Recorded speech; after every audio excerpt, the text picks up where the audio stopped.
Islam into American civilization?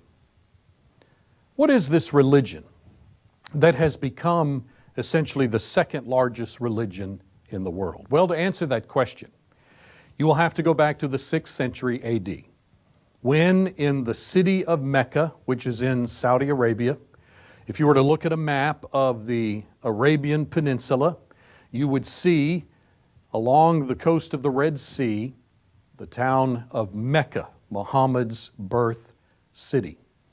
There Muhammad was born in 570 AD. Do you know that his father died actually before he was born? And his mother died when he was but 6 years old. He was turned over to the care of first his grandfather, who later died and then passed from uncle to uncle. He grew up in Saudi Arabia like a typical Bedouin child, Bedouin boy, tending goats and sheep. He learned the weapons of war. He traveled with kinsmen on trading expeditions, which would have exposed him to a broader segment of society, even beyond the borders of Arabian society. When Muhammad was 25 years old, he met a woman who invited him to take responsibility for one of her caravans. She was a wealthy widow woman, which he agreed to do, and he so conducted himself in such a fine, trustworthy fashion that ultimately she offered herself in marriage to Muhammad. Her name was Khadijah. She was 15 years his senior, 40 years old at the time he was 25. And consequently, this kind of opened up a new life for Muhammad. He had more leisure time. He was able to engage in activities that enabled him to be more contemplative and to enjoy the respite of vacation time, looking at a NASA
according to Islamic history. If you were to take the Quran and begin reading it and work your way through these separate and distinct revelations called in the Quran surahs, one of the first things you would notice, especially in the early ones, that the subject matter seems to be primarily focused upon denouncing Arab idolatry and condemning Arab polytheism. You see, you have to know something of Arab tribal life at this point in history.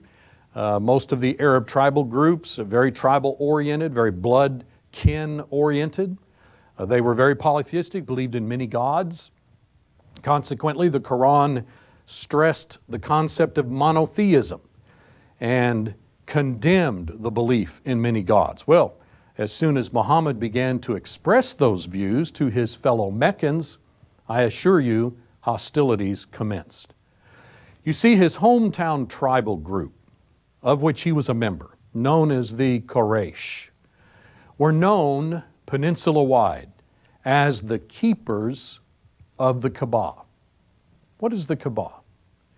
If you were to go to Mecca today, you would see this amazing cube-like structure that Muslims claim, though it existed at the very beginning of time, built by Adam, was later destroyed in the flood, and then they believe that God commissioned Abraham and his son Ishmael to rebuild the Kaaba together. And then God ordered pilgrimage to be made to Mecca and to that location, a minimum of annually, by those who believed in Islam. But Muslims believe that since Abraham's day, over the centuries, the Kaaba became corrupted in its use and began to be used for idolatrous purposes. In fact, there were idols that were literally placed there.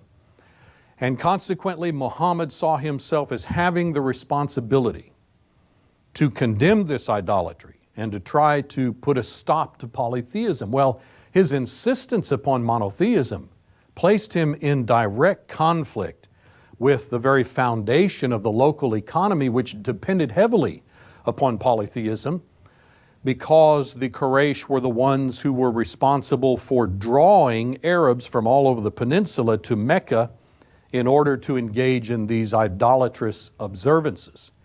So hostilities began to be directed against Muhammad, and they began to intensify as he began to have some success. For example, he began to make converts, initially primarily among young people and slaves. And yet with that kind of growing influence, he was perceived Arabs from all over the peninsula to Mecca in order to engage in these idolatrous observances. To Muhammad continued so hostilities began to be directed against Muhammad, and they began to intensify for his life as he began to have some success. For example, he fled to the north, where a group of individuals had embraced his thinking, a little band of Muslims. They had already embraced Islam, and so they invited him to come and to live with them. And so he took about a 12-day camel ride to the north to the city of Medina. Again, looking at a NASA satellite photo, you can see also a very deserty, rugged part of the world. But notice from the air how you can see this very visible, very obvious object that appears in the very center of Medina. In fact, at nighttime it stands out. Well, this is in fact the Mosque of the Prophet, it is called. It is the mosque that Muhammad began to have built during his lifetime. In fact, there is a portion there that has a green dome where he is actually buried. This amazing mosque, of course, has been built and added to and developed over the centuries, and it continues to be a very prominent site for Muslims to attend to, because this is in fact the location where Muhammad fled from Mecca and became his adopted city. Let me give you just a little bit of information that'll kind of scope for you very briefly the life of Muhammad. In AD 619, his wife Khadija died. Up to this point, Muhammad had been purely monogamous. He had only one wife. And yet within about a year of this event, the death of his wife, he claims to have made a trip to heaven. And we'll talk about that a little bit later. And again, within a year of the death of his wife, he claims that he was ordered by God to marry the daughter of his best friend Abu Bakr.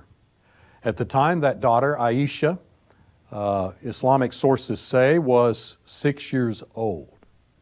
Within another couple of years, the Hijrah occurred. That is, his flight from Mecca to Medina because of the persecutions that were levied against him by his hometown tribe of the Quraysh.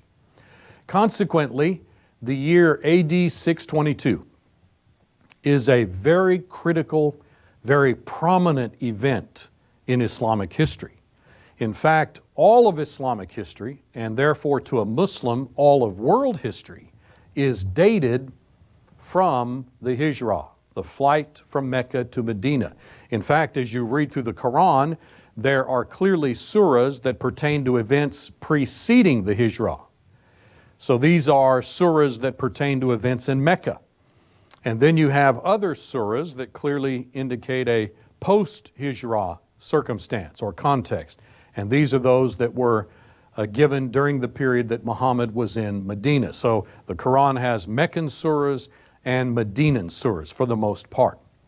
Now, once Muhammad shifted from Mecca to Medina, let me give you a very brief scoping of history at this point.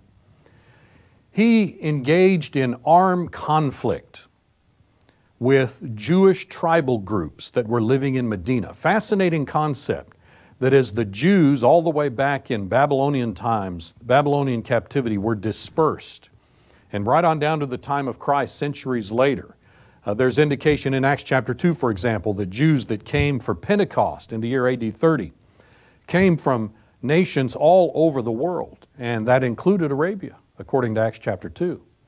So these Jewish tribal groups were living in various parts, and there were a number of them living right there in Medina, probably been there for centuries, for generations, who therefore they were Arabic in the sense that they had enculturated